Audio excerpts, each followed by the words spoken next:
खान साहब लोगों को तो फेवरेट है, मगर ओवरसीज जो रोजगार और ओवरसीज पाकिस्तानियों के लिए एक परसेप्शन तो बनाई गई कि वो बहुत खुश हैं, खान साहब से बहुत कनेक्ट हैं, खान साहब से प्यार करते हैं, करते भी होंगे। मगर उन इमरान खान के दौर में जितना नुकसान सऊदी अरब, जी जी नुकसान लेट मी कंप्लीट अली भाई, आप हैरान हो जाएंगे सुन के, ये फैक्ट्स बता रहा हूँ मैं जो आम लोगों को नहीं पता, कि खान साहब के दौर में हमारी खारजा पॉलिसी या हमारी पॉलिसीज इतनी बुरी रही सऊदी अरब के साथ, यूएई के साथ, कि हमें हजारों वीज़ों से हाथ धोना पड़ा। पाकिस्तान के वजीर आजम for example at that time Imran Khan थे, और वहाँ पे लीड करते थे MBS यानी मोहम्मद बिन सलमान, जो क्राउन प्रिंस अब।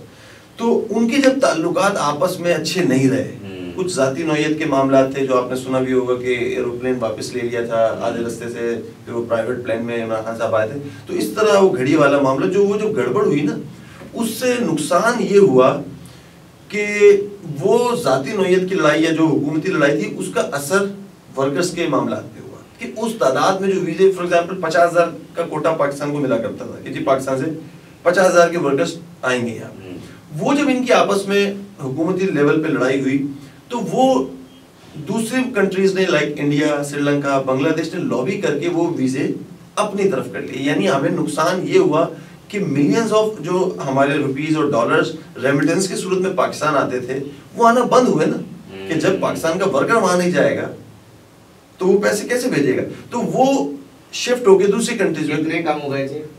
मैं एग्जांपल देता हूँ कि 50,000 अगर हमें कोटा मिला करता था, तो उस दौर में 10,000 8,000 पे आ गया था। 10,000 पे आ गया? जी, ये वो बातें जो आम लोगों को नहीं पता, क्योंकि वो इस फील्ड से जुड़े हुए नहीं है। हमें पता है कि हमने कितना मुश्किल दौर देखा कि हमारे ऑफिस एक्सपेंस पूरे करना मुश्किल हो रहे थे, क्योंकि डेफिनेटली एक सेटअप है, जब आपके पास वीजा नहीं होगा, हम बिजनेस नहीं कर पाएंगे, तो हमारे माशी तौर पे मुश्किलात होंगी।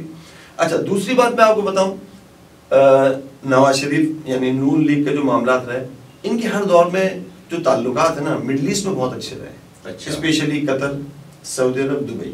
तो इनके दौर में जब ये लोग आए, मेरी उनसे बहुत सारी चीजों पे इख्तिलाफ हो सकता है, मगर मैं फैक्ट्स की बात कर रहा हूँ। हमारा तो कोई ताल्लुक ही नहीं है, बिल्कुल ऐसे ही है। तो उनके दौर में आप देखेंगे कि बहुत ज्यादा फ्लरिश करता है बिजनेस, क्योंकि इनके अरब से ताल्लुकात बहुत अच्छे हैं।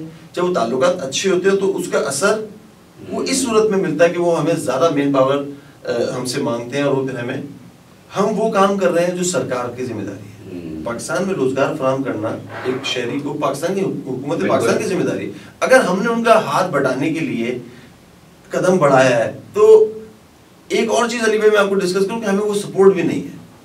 वो एक बड़ा तबका जो पाकिस्तान लाखों और करोड़ों और अरबों रुपए रेमिटेंस करके भेजता है, उसको वहां वो सहूलियात नहीं है। हमारी कोई लॉबी वहां पे ऐसी नहीं है कि जो पाकिस्तान से वर्कर्स जाते हैं, जिन मुश्किलात का वो सामना करते हैं, उसका कोई तदारुक किया जा सके। वहां का वर्कर वहां बैठ के आप ही को फोन मारता होगा।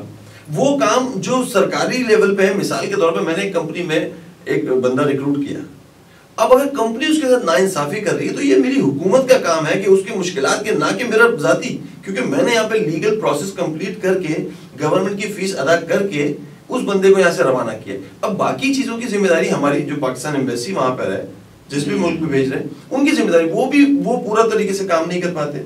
इस पे कोई फोकस नहीं कर रहा। ये जरूर है, इस बात पे फोकस है कि ओवरसीज पाकिस्तानी कितने पैसे पाकिस्तान भेज रहे हैं, उनको रिटर्न, उनको पे बैक करने का हमारा कोई प्रोसेस नहीं कि हम इस तरह की कोई पॉलिसी बनाएं कि वो वहां जाके सहूलियात ले सकें। जो आपका इतना बड़ा बोझ उठा रहे हैं, उनकी सहूलियात के लिए भी कुछ नहीं सोचा गया।